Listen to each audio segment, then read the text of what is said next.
All right, guys, I forgot my tripod, so you're leaned up against Kimber here. I don't know if you can see her.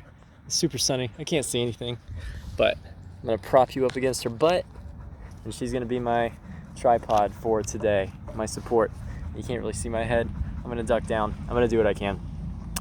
The point of this video, let's just get to the point, shall we?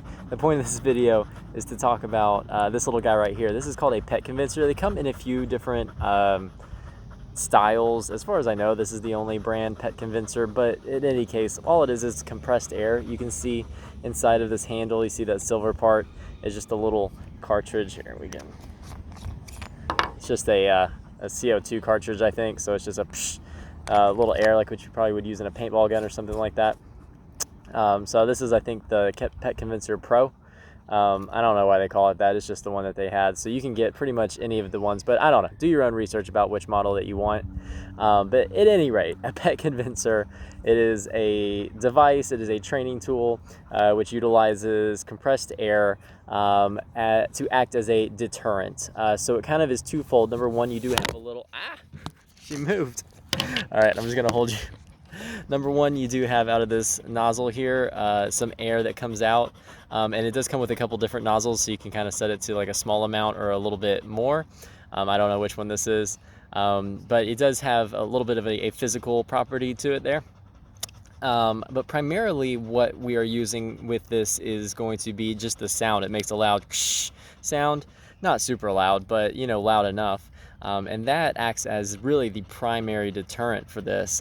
So this can be used for a number of things, but it is best for reactivity. So if you have a dog who, you know, really gets riled up on walks, this might be good for that. What you would do is as soon as you see, you know, your dog, those ears start going up, you start to see, you know, the scruff go up, you know, the hard eye contact, something like that, go just a quick second, kind of on the back of the head, back of the neck area. Again, you don't want to be like right up on it. I think they recommend being like a few inches away, maybe like 8 inches or something, but at any rate, you're not trying to do it like right on their skin. You're just, you know, little spritz, and that a lot of times will knock them right out of it. You can use this for crate whining. So if your dog likes to whine in the crate, you could just kind of stick your hand in there. No, or you probably don't even have to know. You could just stick your hand in and go, and you know, pull it back. Try that a couple times.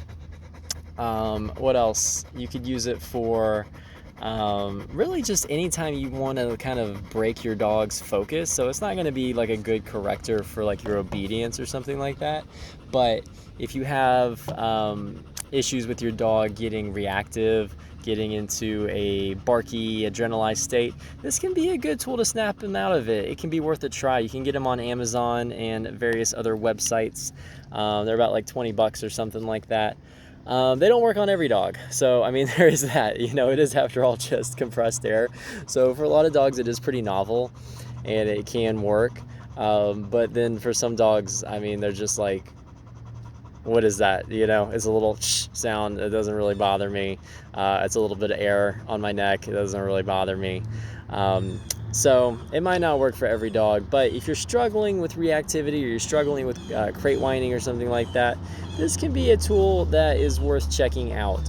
Like I said, they're pretty cheap. They're only like 20 bucks. So it can be a worthy investment. And if you're a trainer, it's a great tool to have around. I don't use it a ton, but I like having it around. I like having it just in case. So every once in a while, you might come up on a dog that benefits from one of these. So like I said, good for reactivity, good for the crate. If they're in the crate, you don't want to actually like go up to the crate and like them, you know, and I'm just saying now as a verb for pet convince them. You don't want to like go right up to the crate and like spray it into their kennel or anything like that. You would just use the noise, but if you're on leash, you can, and they're right next to you, you can use the air on the back of the neck to act as a physical deterrent as well. And yeah, I feel like that's probably about all there is to say about these guys, but a very cool tool, worth checking out. And let me know if you have any questions or if you need any more information on something like this. I will be happy to point you in the right direction. So thanks for checking out our Pet Convincer video, and we will see you in the next one. Bye.